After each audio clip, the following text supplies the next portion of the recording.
So again, welcome to Letter to Philippi Live. My name is Sean Emsley. I'll be your teacher. And Letter to Philippi is an initiative of lettertophilippi.org. We are a new Messianic Jewish theological and biblical studies organization, which I founded in April.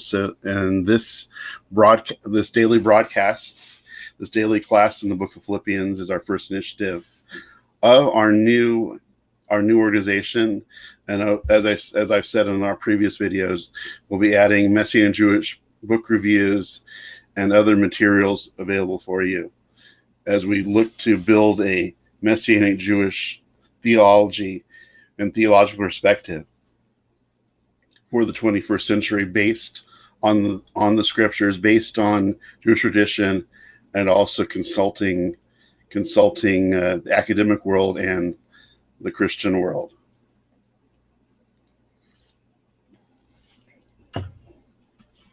So today we'll be looking at Philippians chapter 2, verse 7, as we continue through the Messianic hymn. We started the Messianic hymn yesterday with verse 6 of chapter 2. The Messianic hymn is from Philippians 2, 6 through 11, 6 verses that go through the coming into the world of the Messiah, his life on earth, his death on the Roman cross, his resurrection, his ascension to heaven, and looking forward to his glorious return when all of the created order, everyone who has ever lived, everyone who will ever live, will acknowledge Yeshua as Messiah and Lord. So now we go to verse 7. We move into, yesterday we looked into Yeshua coming to the world humbly.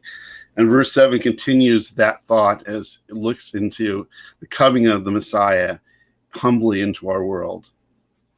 And in verse 7 we read, "On the contrary, he emptied himself, and that he took the form of a slave by becoming like human beings are, when he appeared as a human being." Quickly, I'll move my camera here. Okay, yeah, that was a fast move. Okay.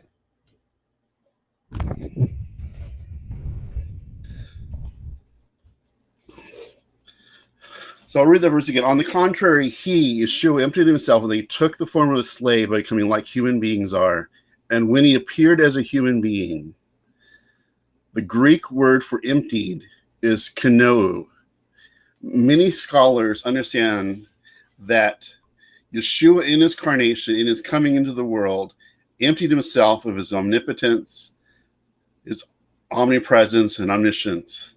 These initiatives, these initiatives of God, omnipotence, all power, omnipresence being available everywhere, and omniscience knowing everything.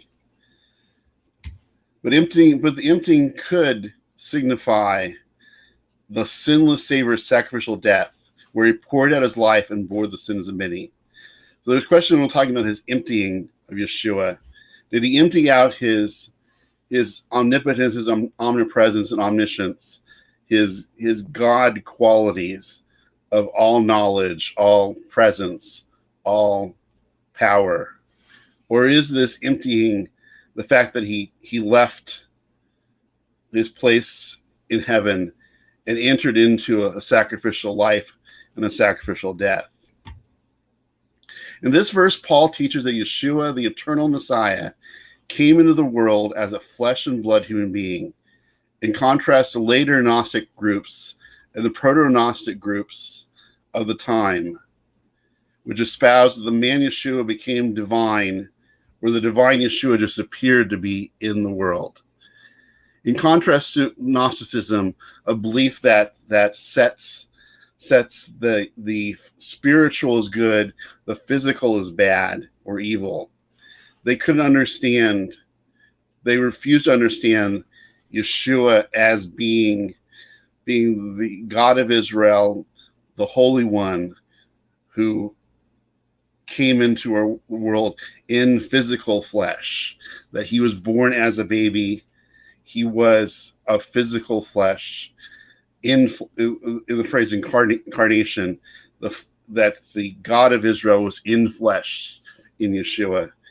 Being that they understand physicality and the flesh as evil, they couldn't understand Yeshua in that context. So they either believed that as his resurrection, he became, in essence, a man who became God, or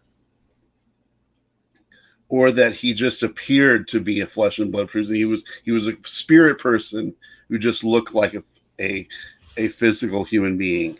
But both those are incorrect, because he was the one God of Israel, the eternal one who became one with our human flesh. He was born as a baby.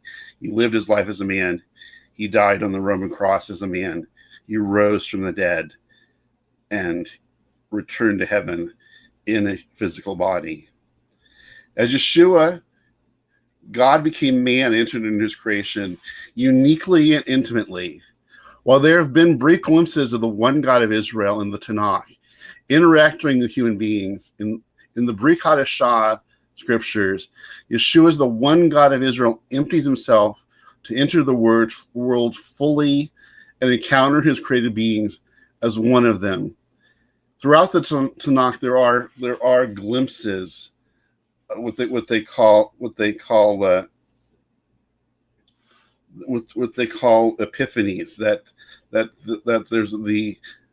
there is these points that there are those, like, for example, it's understood that one of the angelic visitors who came to Abraham in Genesis 18 was the God of Israel, who came into contact with Abraham and spoke to him about the coming judgment on Sodom, and we've seen, and there are other times we can see that talk about the appearing of one like the God of Israel coming into our world. But in Yeshua, he fully entered into our humanity and fully entered into life on this world. He didn't just appear to be in the world or briefly was in the world. He became one with us human beings. As Paul models Yeshua in his life and calls the Philippians to join him in becoming more and more in Messiah, Paul shares the examples of Yeshua's lowly entry into our world and his life as a mission to the divine plan as the model for Philippians to emulate. As we said throughout our study so far, one of the major themes that runs throughout the book of Philippians is the teaching on humility. That humility is a characteristic of our Messiah, and we are to emulate it. Paul makes clear that in his life he set out to emulate the humility, and his willingness, as the Messiah suffered for us, for him also to suffer on behalf of the Messiah and on behalf of the Messianic community. So in this we see in the Messianic hymn Yeshua giving the highest example of humility, the greatest example of humility, the most humble person who ever lived, Messiah Yeshua, as he came into our world and gave his life for us and for our redemption. So the phrase, he took the form of a slave,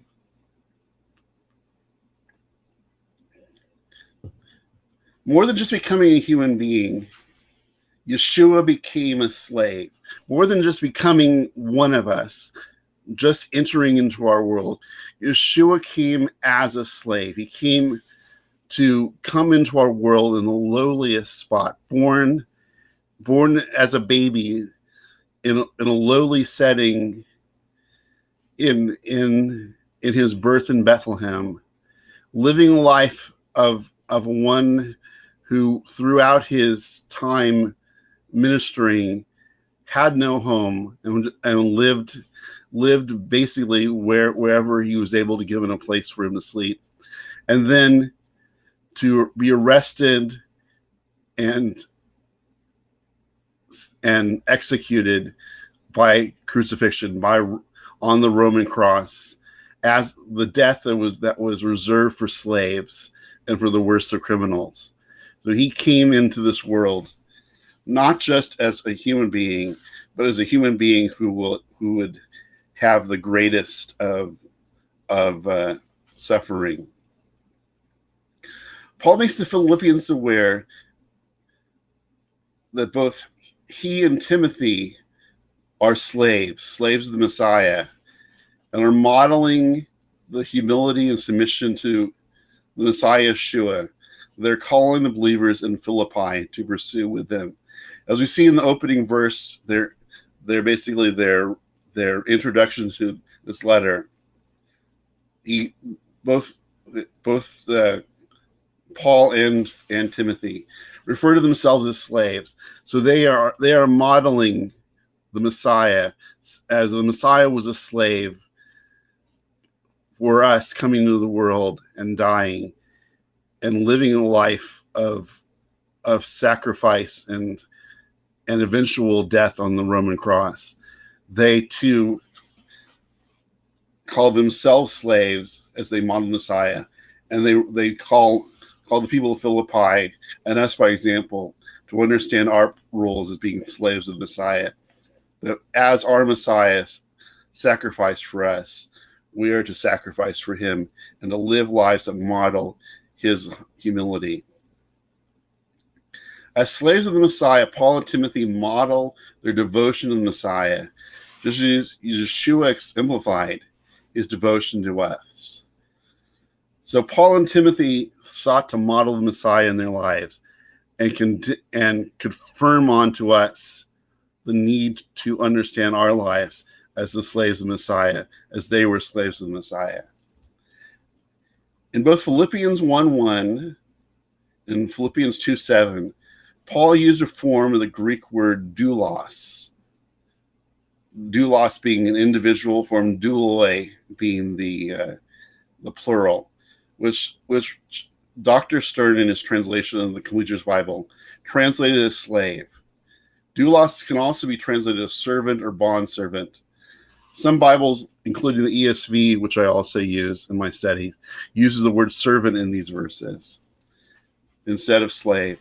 But these terms are basically interchangeable because most servants were in fact slaves during this historical period. In the shared use of doulos for Paul and Timothy, as well as Yeshua, we see a parallel between Paul and Timothy's devotion to Yeshua as his slaves, as his douloi, and Yeshua is the slave, doulos, of the divine plan, leading to the Roman execution stake, and his death as a slave to the plan of God. In Isaiah 52:13, the beginning of the famed Isaiah 53 sermon song, we see the use of the Hebrew word eved that can be rendered as slave or servant in English. And we see that in the Hebrew scriptures, the Hebrew word eved is a parallel word for what we have in Greek, the doulos. That there's these that we see this looking forward to the Messiah in Isaiah 53 as being the servant who would give his life for the redemption of the Jewish people. We see Yeshua in Greek as doulos, as a slave of the divine plan, which would include the redemption of the world. In his humbly entering into our world, Yeshua became the embodiment of the messianic aspirations seen in Isaiah's servant song, where we read, even more, he exposed himself to death, bearing the sin of many and interceding for the offenders.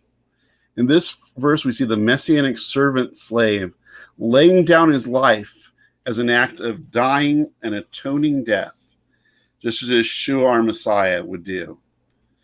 Yeshua is the fulfillment of Isaiah's servant songs, of which Isaiah 53 is the best known and most often quoted. Yeshua's humble entry into our world was more than just the one God of Israel entering the world as a man to live among and fellowship with creation. Yeshua came into the world as a lowly slave,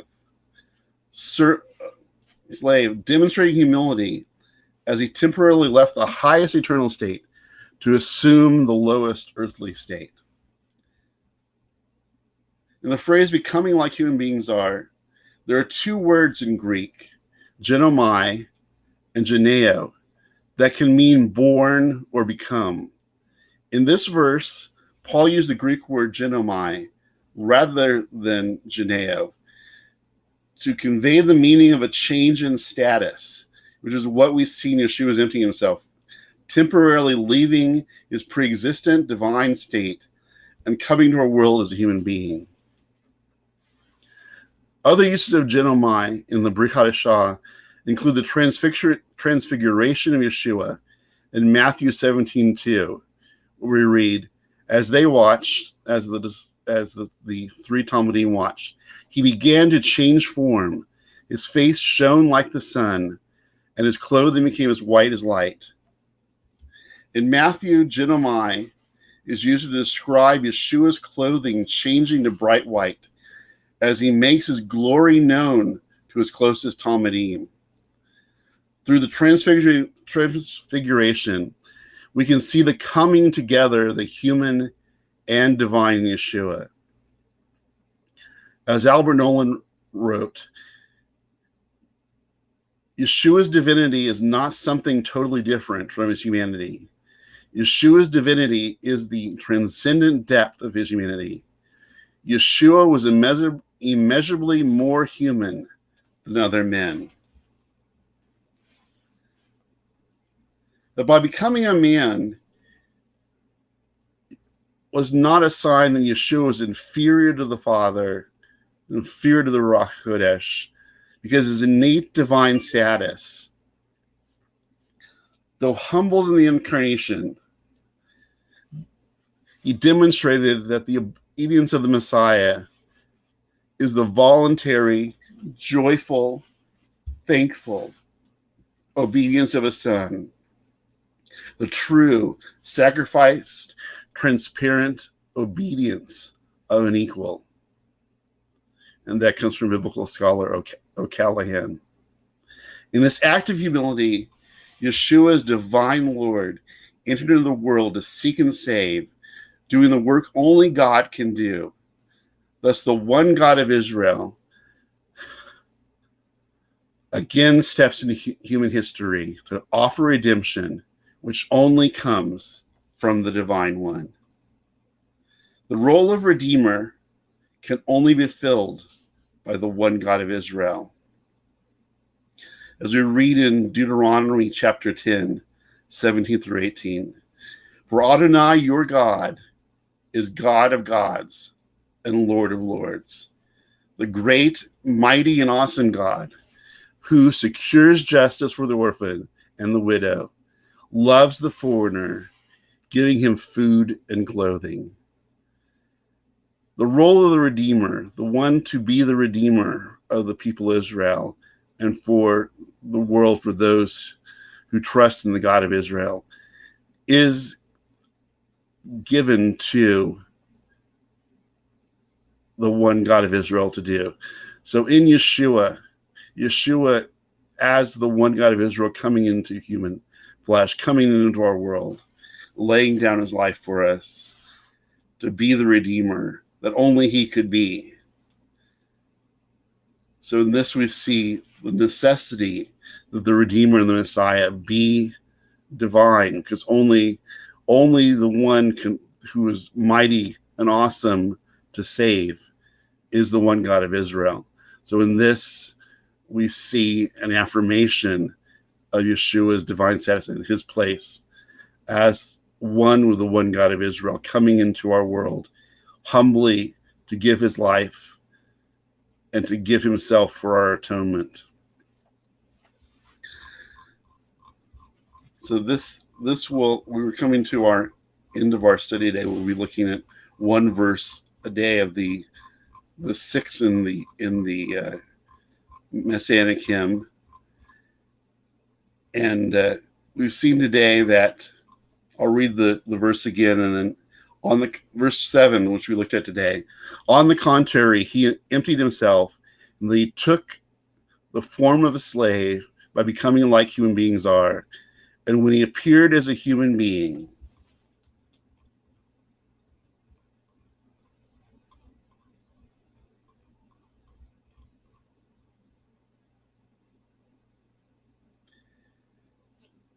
so and just to give a, being that verse 8 kind of rolls off of verse 7, which we'll look at the verse 8 tomorrow. But just to continue the thought, it says, and when he, Yeshua, appeared as a human being, he humbled himself still more by becoming obedient even to death on a stake as a criminal. So in this, we see Yeshua continuing his entry into our world. We saw in verse 6 is coming into the world in humility. Going further in verse 7, we see that in his entering our world humbly, he emptied himself of his he emptied himself of his various prerogatives, his various desires and innate power and glory, to enter our world humbly as a man, and to live a life of humility, and to die a death of the humble death on the Roman cross. So tomorrow we continue our journey, looking at the life of Yeshua here in Philippians chapter 2.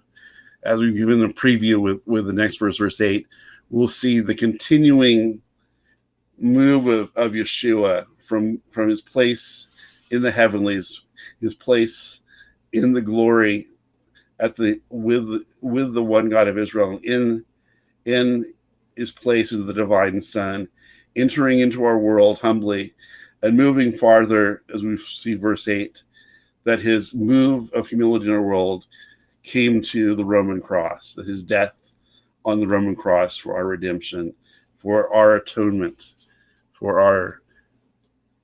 our connection to the God of Israel through the blood of the Messiah. So I appreciate everyone who watched today, and for those who will be watching the recording. Again, this is the Letter to Philippi live broadcast. This is an initiative of lettertophilippi.org. We are a Messianic Jewish theological and biblical studies organization that was recently formed, and this is our first initiative of our organization. If you would like more information, go to lettertophilippi.org, where you can find out about our various initiatives we're doing. You can watch previous class videos. You can leave a prayer request. As we said, we want to be praying for those people who are watching our videos, watching our classes, taking part in our materials that we produce. Because as we'll see in chapter 4 of Philippians, in 4 verse 6, that we show our dependence. We show that we are truly dependent on God by bringing everything to him in prayer. So we want to be able to be there to pray for you.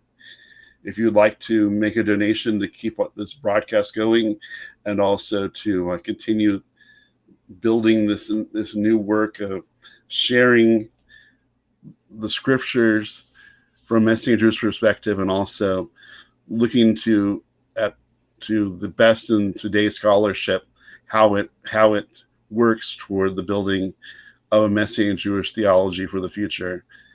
We'd appreciate if you make a contribution on our website at lettertophilippi.org.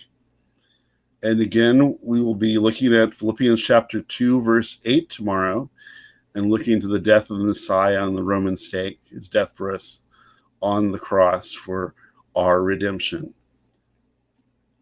So thank you for watching, and I will see you tomorrow for Letter to Philippi Live at 12 p.m. Pacific time, 3 p.m. Eastern time, 10 p.m. Jerusalem time, and we are streaming on Facebook Live, Instagram Live, YouTube, and LinkedIn. We've been kind of iffy on Instagram Live. We're still working on that, but we are reliably broadcasting on Facebook Live and Instagram Live. So thank you for watching, and we will see you tomorrow. Blessings for your day, and continue to seek to be more and more like the Messiah each day, and to model his humility, and to become more in the Messiah. So thank you for watching. This is Sean Emsley, who has been your teacher, and I will be your teacher tomorrow as we look at Philippians chapter 2, verse 8. Shalom. Goodbye for now.